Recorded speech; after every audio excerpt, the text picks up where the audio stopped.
Well, welcome everyone in the next episode. Today we're going to be talking about preparing for the new growing season. However, we're going to focus only on those basic things you need if you want to grow, perhaps maybe for the first time. And it doesn't matter if you live in the house, if flat, if you have a shed or not, and how many veggies you grow. This will be sort of like a list of basic things that you need to start growing. So hopefully it's going to be useful. Let's start. Okay, so one of the most important parts of your sowing station, let's call it, is this, which is plastic sowing tray. And the reason why it's so important is that either if you are at home or in the shed, this gives you a lot of freedom with mixing your compost with different other mediums. So let me show you how it helps, right? So let's say I'm going to add some compost here. All right, you see I have a lot of space. Now usually what I do as well, I'm adding some of the Perlite to make the soil more fluffy, make sure that it's not going to get soaked in water.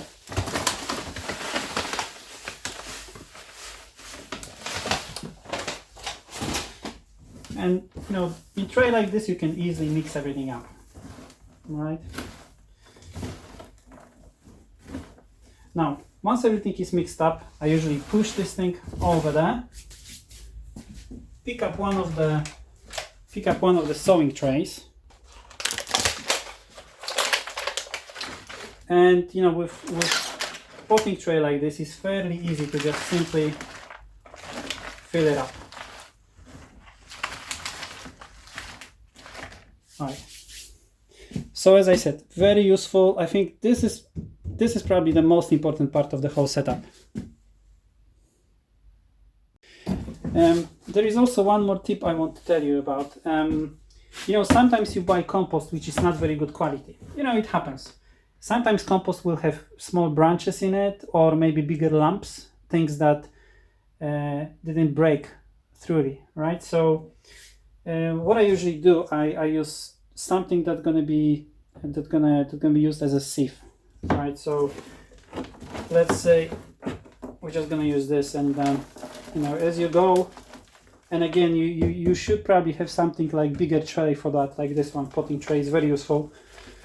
Now once you finish, you're gonna end up with some things that probably shouldn't end up in your small potting tray, because usually those potting trays are very, very small, right? So if you're gonna end up with chunks like this, that might even inhibit growth of your small seedlings. So just a small tip, if you end up having one of those composts, which always happens sooner or later, this might be very useful. Now another thing you're gonna need is the seed tray, or I think some people call it sowing tray as well. And the one that I use the most is this one. It's actually 40 cell tray. That's where I'm planting most of the seeds. However, if you're growing on the windowsill at the apartment, the flat, you might need this one, right? So you might need something that's going to fit on the windowsill. The other thing I'm using is this one, which is 15 cell. And it's bigger. It's bigger because the only seeds I'm growing here is going to be things like sweet corn or the French beans, for example, right? So you don't need too many of those. And one last thing I'm using, it's not necessary, but when I grow lettuce, I usually put the compost in here and then make like 2-3 rows of different type of lettuce. And as they start growing, I'm picking out the strongest one and I'm transplanting them into individual cells, right? But again, that not has to be that, though. You don't have to do it. You can plant directly in here and it will be perfectly fine. Right, so what else you're gonna need? Probably, especially if you're growing tomatoes and cucumbers, you're gonna need a lot of small pots like this. So what usually happens is that once tomato start growing in the small cell like this and it's ready to be transplanted, then you put it into the pot, and only then after, let's say, like 3-4 weeks, maybe longer, only then you transplant it into the soil. Okay, so next thing, plant labels, right? So I have a few different types. I have some like this, which is quite big, smaller one. And also I have the one made from a bottle of milk, right? So you have those plastic milk bottles. Once you finish the whole milk, just you can cut it in stripes like this. It works perfectly fine. This is the one from the last year. Now, you know, this is something you probably know, but just to let you know how important plant labels are. Let's say I want to plant kohlrabi and some beetroot in here, right? So let's say I'm going to put 4 of kohlrabi. Usually what I do, I start from the left, so it's going to be like 1, 2, 3, 4. You know, that's when the label would go. And then let's say I want to plant some beetroot, and let's say it's going to be like 7, 1, 2, 3, 4, 5, 6, 7. And that's how I would label them, right? So I know that always going from the left up, this is what I saw in those cells, right? So very useful and definitely worth doing. I can tell you I forgot many times. I'm forgetting what I actually saw. If I don't put any of those, it's like give me like 1 week and I completely forget what I put in those cells. So simple, useful tip. Okay, the next thing is this simple tool. So, you know, grab any piece of paper from, I don't know, like a box of chocolates that you have left off. Grab any pencil, and this will be very useful tool for you to divide seeds into the cell, because what happens usually, you're trying to put 2 or more seeds into each individual cell. With this, it's getting very easy, right? Because all you do, you can just simply divide seeds like this. And you know, there are bigger seeds, smaller seeds. This worked for me perfectly, and I use it for probably for like 4 years now. So definitely recommend.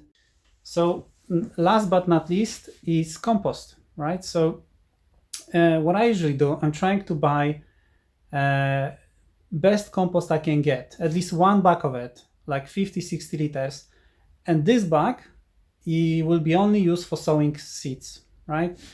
Now, you know, compost matters in your garden as well, but I think for seedlings is most critical. So if you want to spend some more money, this will be definitely worth it, because I can tell you from experience that you can see the difference in how fast those seedlings are growing, but also, you know, strong seedlings gonna make a strong plant.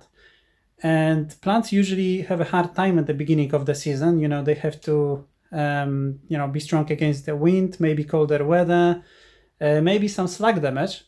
So, you know, the stronger plant, the better, right? That's, I would say, at least 1 bag of good compost only for seedlings. Also, another thing, perlite. So perlite will help you with the drainage, which is also very important at the beginning of the season when it's usually colder. You know, this soil in the sowing tray would not dry that fast, and sometimes it might get really bad, and at this point, if it gets soggy, your seedlings might be either growing slower or it might even die, right? So with perlite, I don't remember this happening to me even once. Usually bag like this would be enough for 2 years even, you know, depending how many seeds you're growing. But I think really those 2 things, you know, if you're really talking about like a minimum, just really good compost for seedlings, the best you can get around, and bag of perlite, that should do it. And if you plan to grow a lot of veggies this year, like I do, for example, for allotment, and you're gonna need a lot of space for sowing trays, you might need one of those greenhouses. This one here is quite small, but it should be enough for, you know, all my needs this year.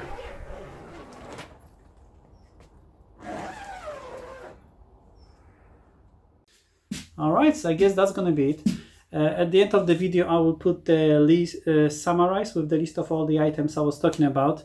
But you know, truth is, the list is simple, right? Because it's supposed to be. If you're growing for the first time, what I would say is probably it's not worth to invest too much, because you never know if you're gonna like it, like with any experiment. Hope you will. And also keep it simple and enjoy it, right? This is supposed to be fun. So I hope the video was useful, and I see you next time. Take care. Bye.